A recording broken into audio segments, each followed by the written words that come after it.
Congress leadership change in Karnataka is no longer being seen as just a political transition. Senior journalist Nahid Ataullah, in her opinion piece for The Quint, titled With Karnataka Power Tussle Almost Over, What Shiv Kumar Brings to Chief Minister's Chair, compares the strength and weaknesses of the two Congress leaders. The article said Chief Minister Siddaramaiah was asked in Delhi to ensure a smooth transfer of power.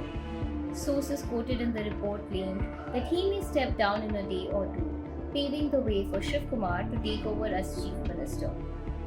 She observed that Siddaramaiah remained a mass leader with deep grassroots support, especially among Ahinda communities, minorities, backward classes, and Dalits.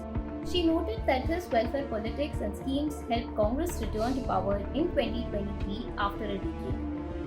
But the opinion piece argued that the constant power struggle inside the Karnataka Congress weakened governance and created three power centers in the state: Siddaramaiah, D.K. Shivkumar, and the Congress High Command.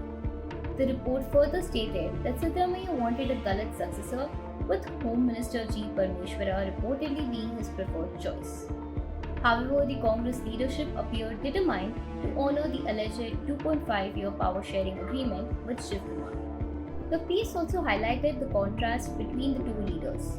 Siddaramaiah was portrayed as a social justice leader with strong Ahindya backing, while Shivkumar was described as Congress go-to man and crisis manager with strong organizational skills and influence in the Vokalika community.